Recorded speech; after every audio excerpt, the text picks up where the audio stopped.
I think it's very interesting, this problem of artist retention for smaller and mid-sized galleries. It's something that we hear a lot of the time, and it is a big issue. And I think, Eugenio's proposed some really interesting models there, which I think are really applicable and going forward will have real relevance.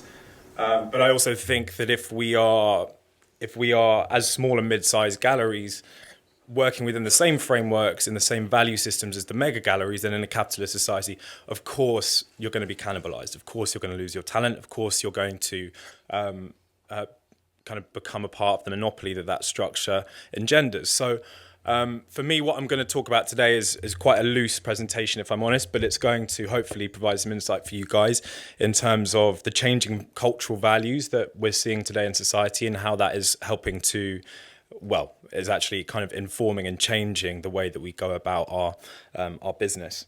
So my name is Joe Kennedy, co-founder and director of Unit London. To give you a background, most of you probably won't know the gallery, but we started 5 years ago.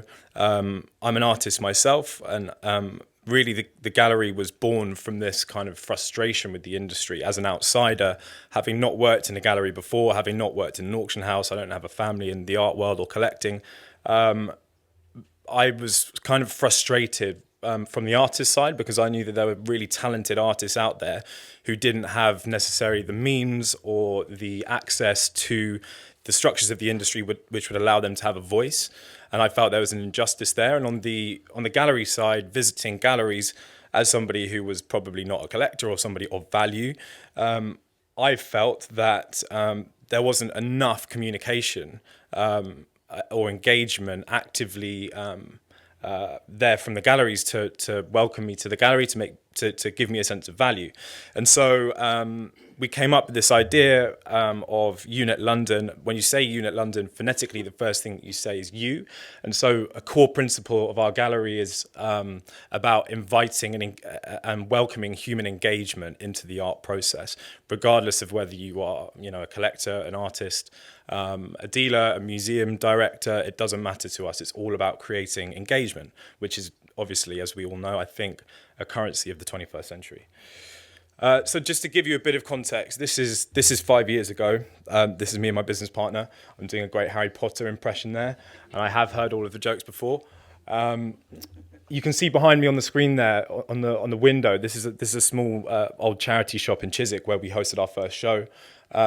It says, I painted on the window, it's all about you. And actually that's really informed and is still a driving principle of our business today. That's my mum on the right-hand side, helping to mop the floors of our first space. And when we started, we really wanted to not just host an exhibition, but to try and build a brand that could be an agent of change in the art world. And over the last couple of years, we've seen an amazing expansion and growth of our business very organically.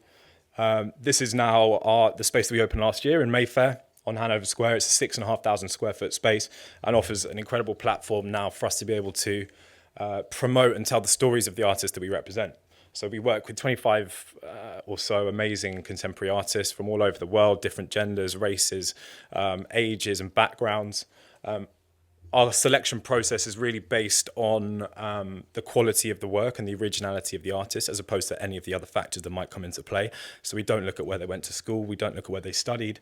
It's really kind of a flat structure of selection. So we choose works based on what we feel is deserving the platform. Obviously, when we started, it was a very meek voice and a very small platform. It was, literally 10 of our friends and our parents. But now it's, we have 5 million impressions a week globally on our content. Sales are through the roof, and we're helping to nurture and develop the cultural narratives of the artists that we show.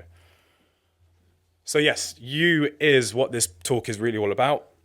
This is our gallery logo, and I think what's really important, and we're going to talk about it in a second, is this idea of putting you at the heart of the experience. A lot of people in my generation, if you don't come from the art world, and obviously we have a responsibility as artists in this time to engage new audiences into our industry, and this idea of you, bringing you into the heart of the experience, is I think how we do that.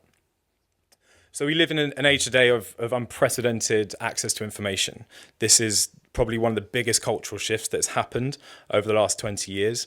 And what this is doing is it's fundamentally changing our behaviors, the way that we communicate with one another, the way that we consume information, the way that we learn about the world is completely different. And the access that we all have now to brand new cultures, brand new ideologies, brand new lines of thinking is changing the way that we fundamentally behave as human beings.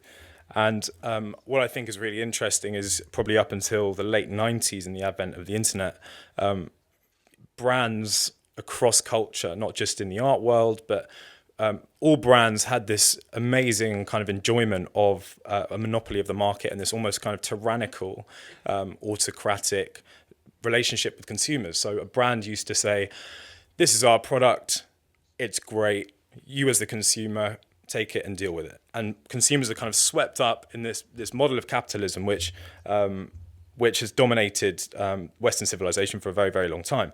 What we have now is this kind of idea of industry succumbing to democracy.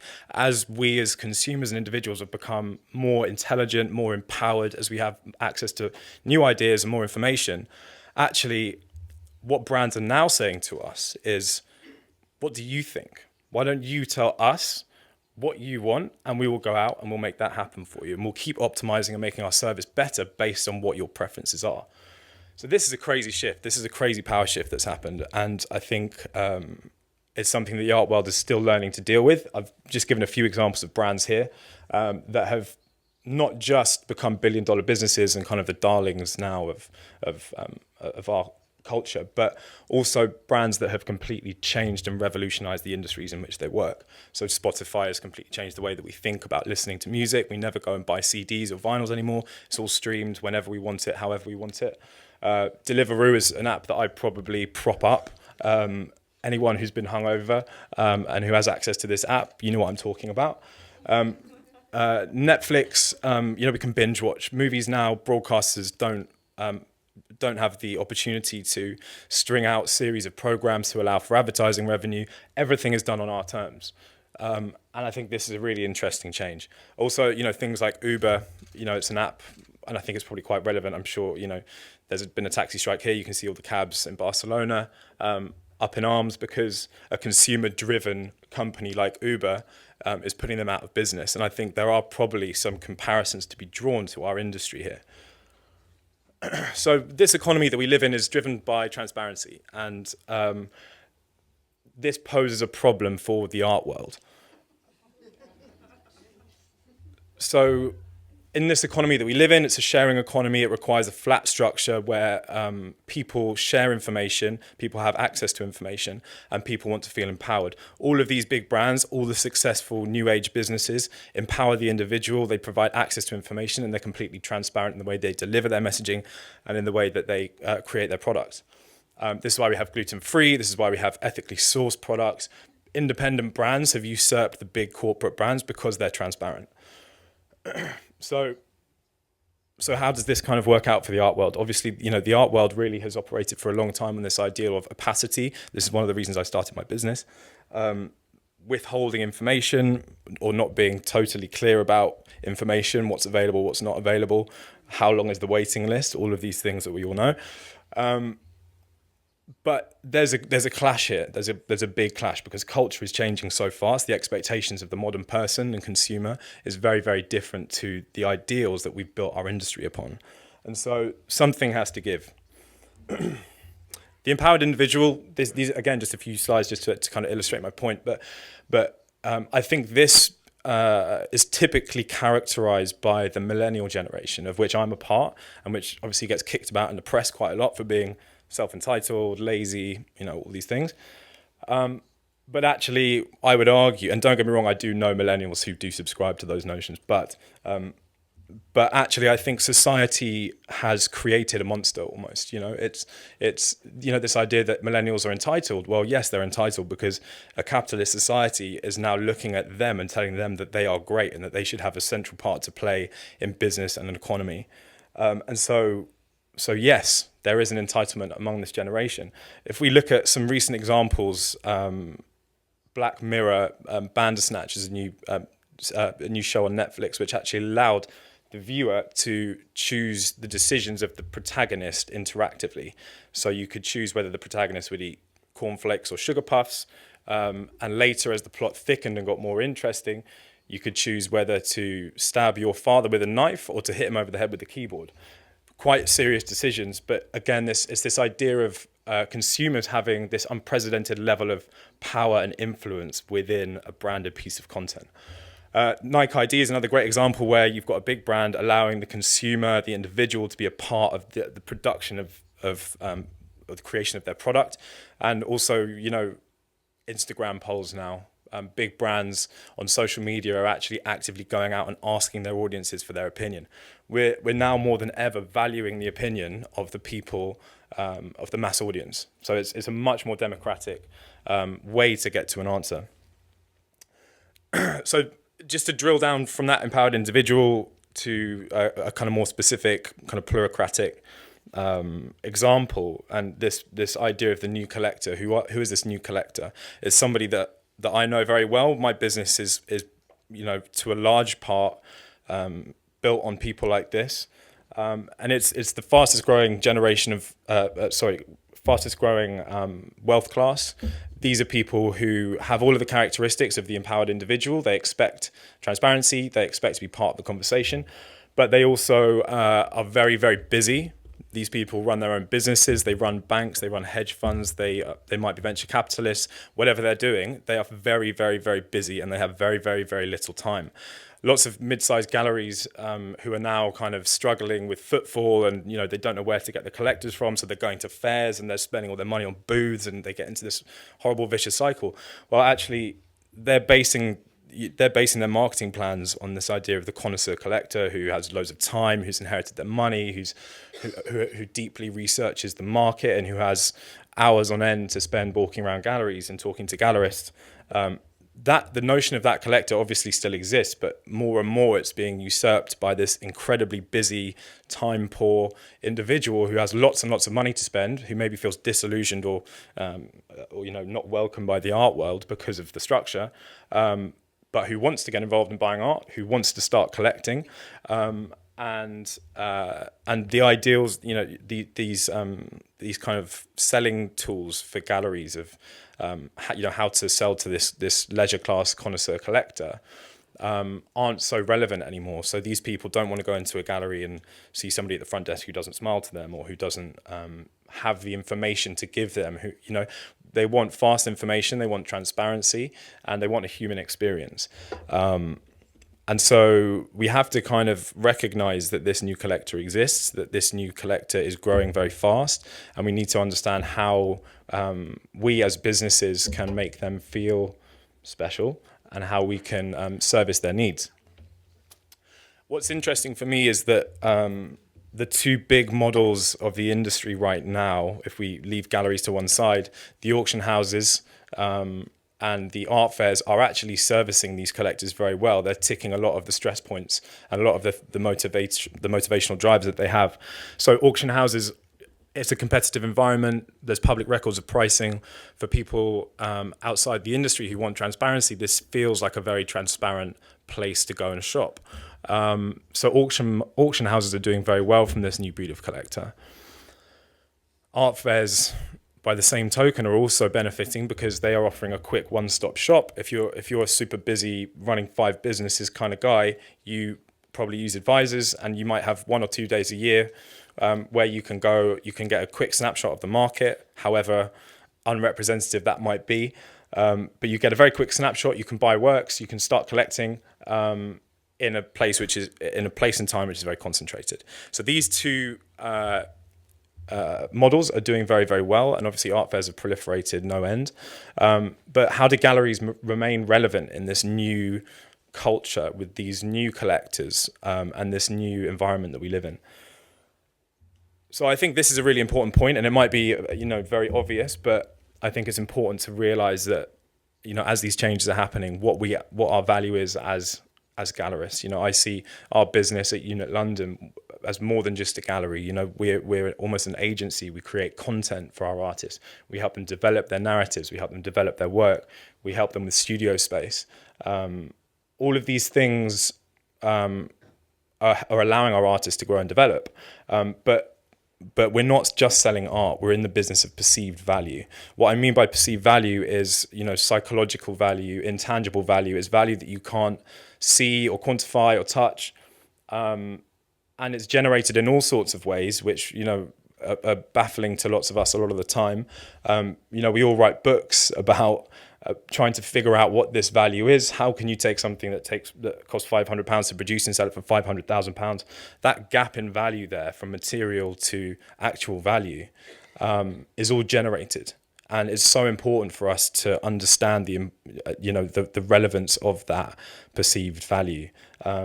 If you ask anybody how perceived value is generated, especially in the advertising world, they will tell you that it's all about storytelling. So from the age of time, storytelling has always been the way that we create value systems and we create belief systems. If you go back to kind of, tribal times, it was always the elders of the group who were allowed to tell the story, who had the platform to shape the beliefs of that community. And that was held throughout time. You have the Bible, which is probably the fundamental story of Western civilization. That one story has influenced our entire being, really, in the Western world. It's influenced mass behavior. It's incited all sorts of atrocities and great things too. And if you go forward again, the monopolization of media, stories are being told by a select few. You have a very centralized model of information, which I think is now changing in a very interesting way. Now, the art world, to create value, uses all these storytelling tools. So things like column inches, or curated shows, critical essays, auction results, museum exhibitions. These are all kind of tools that help tell the stories of the artists, and they're used to build this perceived value, which gives ultimately real value in the art world, in the art market. So this idea of a centralized model of information, a few people being allowed to tell the story, well, that has now completely changed, and I think we are a very good example of that. We started out with no contacts in the industry, with no real right to make a mark in the art world, but we've built a platform now which has an incredible global voice. We connect with collectors and dealers and individuals all across the world every single day. As I mentioned, we have 5 million impressions a week right now, which is growing every single day, and that level of engagement globally is something which is remarkable, really. And we're doing this by storytelling, but we have the platforms and the tools now to be able to not rely on the system, but to actually tell our own stories. And so we now have 1 billion people using Instagram. And I use Instagram as an example because it's the most visual and it's the most relevant for our industry. It actually mimics the psychology of what collectors want from collecting. It's not just a click and buy service. It's not actually sales related at all. It mimics the social equity that collectors derive from collecting and visiting galleries, and it invites conversation. It builds community around a set of shared principles and values.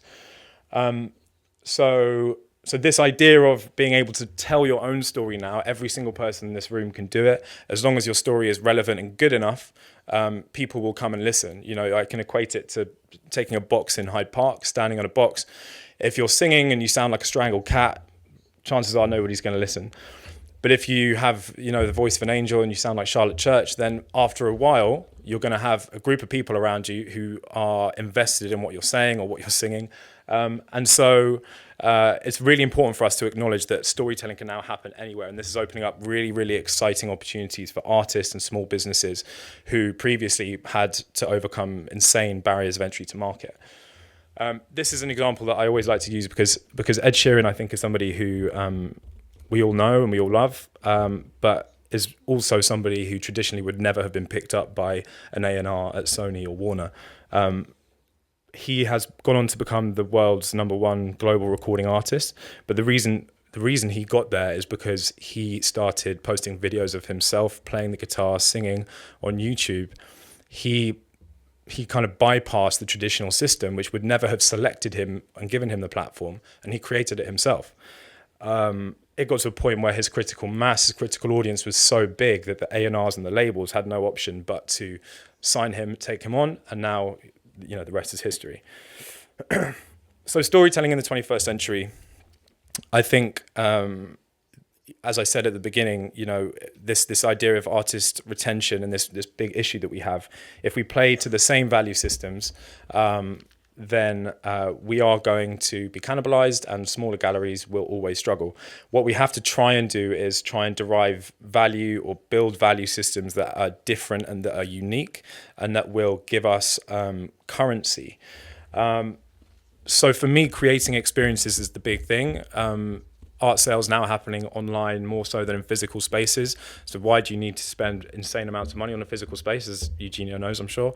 And it's a constant battle. People are closing down bricks and mortar spaces in favor of going online. But for me, the importance of experience today is bigger than ever, and nothing beats the human and physical experience of interacting with an artwork, or even meeting an artist in the space, and having that real, tangible experience. Nothing beats that. So we as a gallery focus on content creation. So trying to break down the barriers and allow greater access, again, in the name of transparency, to the artist's practices. So rather than having a doctored piece of communication coming from the gallery's mouth on behalf of the artist, we are trying to create an open discourse between the artists and the collectors or the audiences that we're speaking to. So, for example, we'll do studio visits, we'll do which will be fully recorded, and that will go out to our entire audience so that the audience and our community can hear firsthand what the artist is doing, why they're doing it. And I think also very important is to create a dialogue with the people. For lots of these potential collectors who can be extremely valuable for our industry feel alienated because they're not being communicated to in the right ways.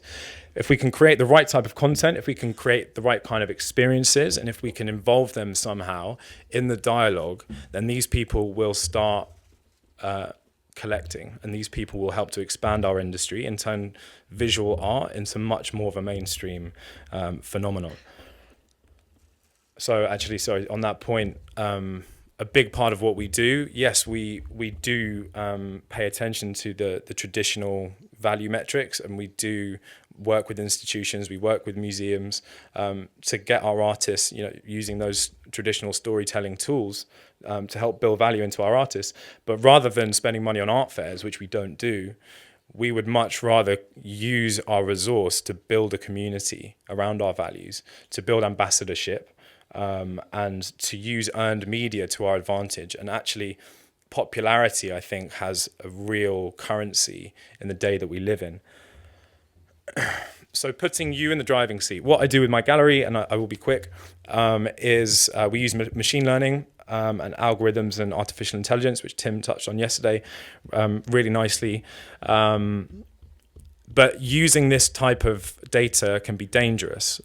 We take insights from our community, we take data from our community, and we allow the people to inform our content delivery. So in the same way that Netflix is now producing original content, which are wildly successful, based on the viewing habits of their audience, we are now doing a similar thing in our industry. So taking the people's preferences and allowing that to inform, to a certain degree, the content program that we produce, as well as our exhibition program.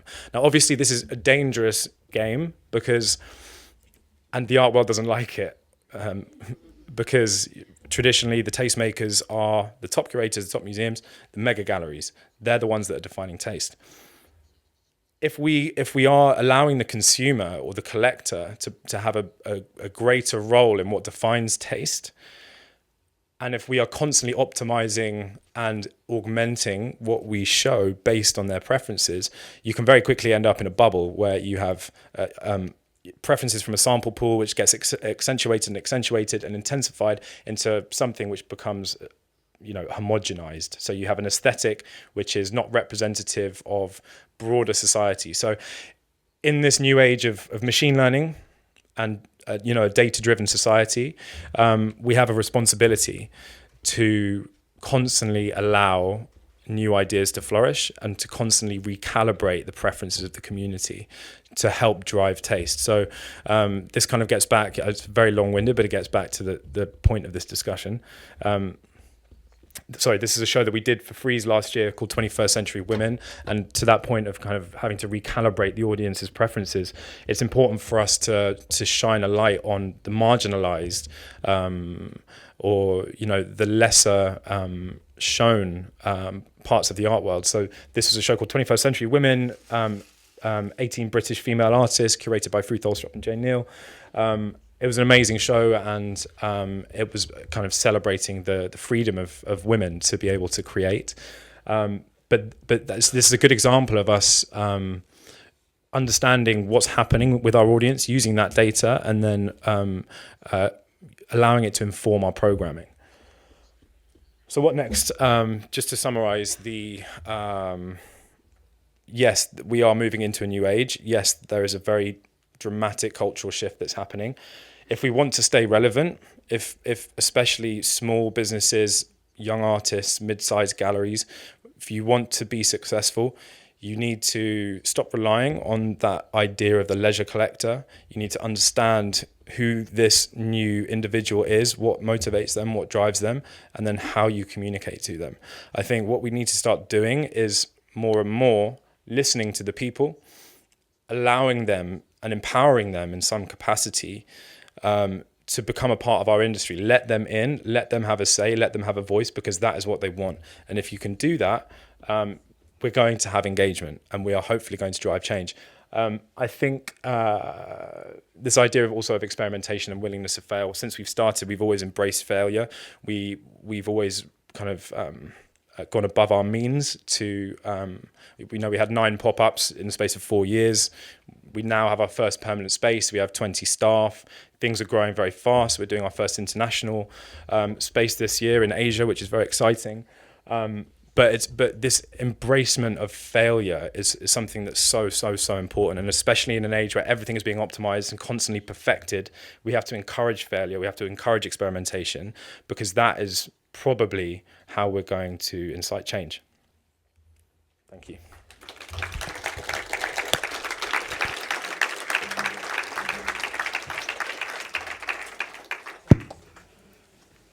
So yes, we start with a few questions before the following session. Hi. I have several questions, and I'll just pose a few of them, and maybe you can take them as you wish. Okay. My biggest concern is the question around, should artists be in conversation with consumers? Mm-hmm. It seems like the gallery model you propose is the trading floor for that conversation. Mm-hmm. Is there a role now in your mind for fostering artists and protecting them from exploitation in your model? How do you represent artists? And what is your end game in terms of developing a direct line between artists and consumers? Do you feel that the traditional gallery model is completely irrelevant, and therefore will UNIT cease to kind of, set up a situation where it doesn't need to be a space so that artists can work directly with consumers without any gallery mediation whatsoever? Yeah, so it's a very good question. And by facilitating a discourse between a collector and an artist directly, you question where's the relevance of the gallery there. And traditionally the gallery has, provided access to the institutions and the museums and the collectors. So if we're providing direct access for a collector to an artist, it traditionally compromises the gallery's position. What I'm proposing, and what we do, is we kind of redefine what that value is. First of all, it's very important to have a foundational trust with the artist that you work with. So I know that I can introduce an artist to a collector without any kind of fear that anything is going to happen there commercially. But also our role is much more now in building the narrative of that artist and working with them so that they can focus on their work. We can pick up the slack. We can build a community around their practice and their narrative.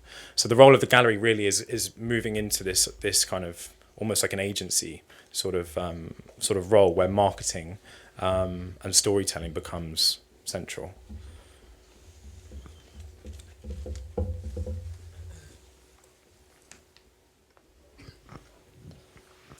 Hello. Hi. Thank you for your explanations. Everything is very interesting. It's a completely new model, but I also think it's extremely dangerous. You put the example of the shoes by Nike, that the consumers can say what they like, so Nike adapts, and then they create models according to the taste of the consumers. Also, Zara is doing that. When they put the collection, what they sell more, they immediately produce more, and they don't produce what doesn't work. But I think at the end, then the artists are going to do things according to what people like. And I don't think this is what artists should do. You know, artists have always been independent, and they have to create something new and something of their own. Yeah. So if they are going to adapt to the market of the taste of people, and they are going to create things according to the taste of people, they lose their personality. Yeah. Absolutely. I think this is extremely dangerous. Yeah, and that is sadly what happens with a lot of young artists. You know, young artists Yeah, who but you're aren't promoting educated that. properly. You're promoting that. We're actually we're not promoting that. So we're trying to dictate. We're trying Even to dictate worse. taste. So it has to. No. It has to be a push and pull. So what I mentioned was, you know, the responsibility that we have as a business is to recalibrate and to dictate taste and to do things that actually push the needle. So the big danger of the society that we live in, which is inevitable, is this idea of homogeneity. You know, things are constantly being optimized and pushed back to us based on our preferences. And it's just the way that society works. You know, if you go onto Instagram, which is now like the biggest art platform out there, young artists are creating things for likes. People want popularity. Popularity is the new currency, and it's massively dangerous. You're totally right, and it's terrifying because it turns into a homogeneity sort of situation where things become popular because they are supposed to be popular. Our responsibility as galleries and as people who are navigating this world is to recalibrate things and is to allow new ideas to flourish. So it's so important for us to bear that responsibility and to constantly recalibrate and do things differently and push the needle so that actually we're opening up people's ideas to opening up people's minds to new ideas and new ideologies and new lines of thinking. That is our fundamental responsibility because the culture isn't changing, the behaviors aren't changing. It's our responsibility to acknowledge that and then and act accordingly. Yes, but I think you are homogenizing in the low level. I don't know how to explain this, but maybe the majority of people, of the consumers that have never seen art or have no idea of anything, they have a standard of what they like that is not very cultivated. It can be very popular, but if everything goes down to the very popular, I think we're lost. But this is the big issue in the 21st century is this idea of popularity as a currency, and it is terrifying, you know, and it's dangerous, but it's happening, and we need to figure out how we can kind of make sure that the proper cultural values of the artists that are out there, A, are allowed to have a voice, and B, are allowed to produce new thought and new lines of thinking.